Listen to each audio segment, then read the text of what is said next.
Up now. Is it up now? Yes, it's Oh, visible. okay, great. Thank you. All right. My name is Ademola Okerinde from Kansas State University, Manhattan, Kansas, in the United States. I'm presenting our work, eGAN, on supervised approach to class imbalance using transfer learning. This is a work joined in collaboration with my colleagues Tom Tisses and Nasik Nafi under the supervision of William Su, and we have a faculty co-author by the name Leo Shamir. I'll be talking about the introduction, related work, proposed approach, the methodology and experimental design, some result and discussion, and the conclusion.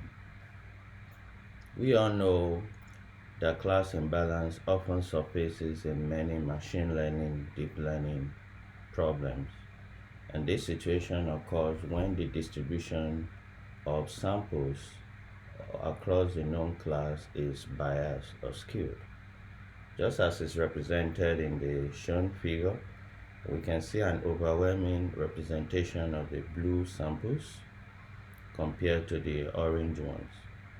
As a result of this distribution biasness, most of the machine learning models, classification models, are overwhelmed with the majority class and often fails to recognize the minority class because of their low representations.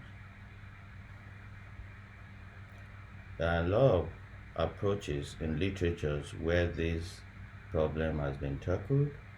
One is random oversampling.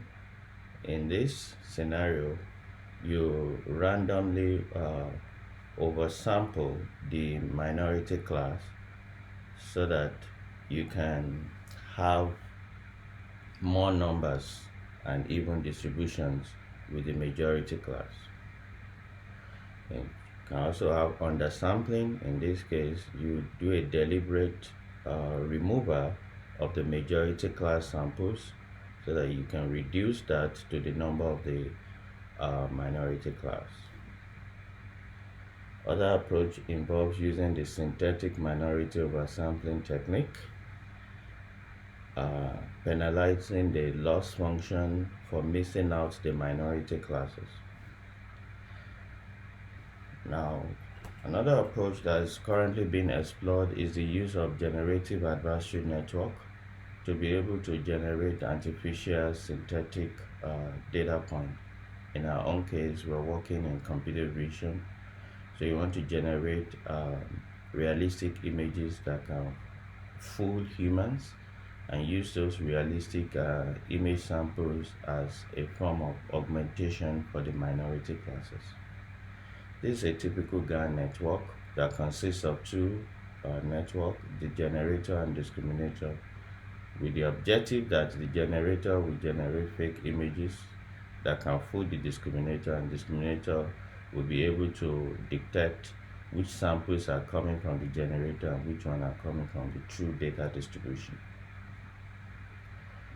We explore based on the GAN traditional implementation to develop an eGAN architecture that can address the class imbalance problem. And how does this work? First, rather than the generator just taking samples from the latent noise, we force our generator to take samples from the encoded distribution of the minority class.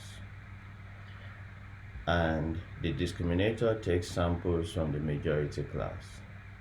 Secondly, rather than the discriminator just predicting the output from the generator as fake and those from the discriminator as real, we output a positive score for every samples that are coming from the majority class and a negative score for every sample that are coming from the generator side. Thirdly, in order to facilitate the learning process, we incorporated transfer learning on both the generator module and the discriminator module. And this does have some significant performance in our experiment, as we shall see. This is the loss function of the eGAN. So we have the majority passed into the discriminator, and we have the minority passed into the generator, and the output of that is passed into the discriminator, and we jointly optimize this minimax objective. Now, we perform an experiment on CIPA 10 and CIPA 100 dataset, as well as the Stanford Chess Expert dataset. But here I'm showing the CIPA 10 and CIPA 100 on different imbalance ratios, as you can see here. The lowest imbalance ratio is 1 to 2,500. This is the performance of the eGAN architecture on different imbalance ratio. Now, if you look at the bottom right, you will see here that the majority, initially, the architecture is good at predicting the majority class, which we expected, and very poor at predicting the minority class.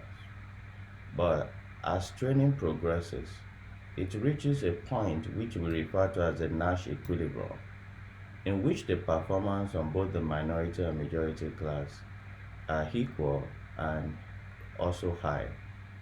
So this does state a lot of importance in the performance of the architecture to be able to learn the lone distribution of the minority class in making predictions.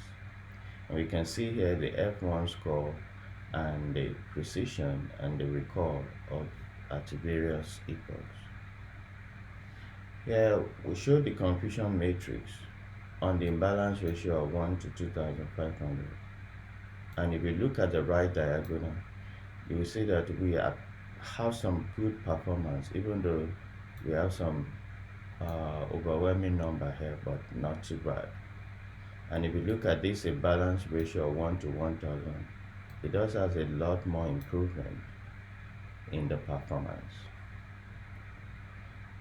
Now, this is the F1 score of the different on CIPA 10 and CIPA 100, and this is average over 5-fold cross validation. And the best performing is 0.78. And on the imbalance ratio of 1 to 2,500, we have 0.69 F1 score. I will skip this because of my time. This is performance using different pre-trained models.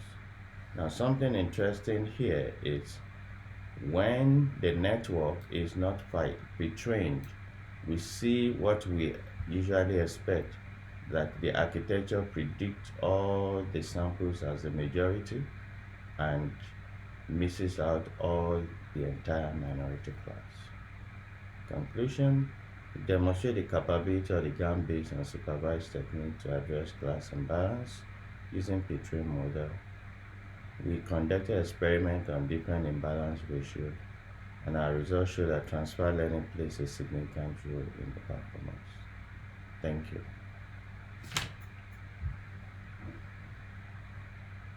So thanks for the talk. So we switch to the next talk directly. So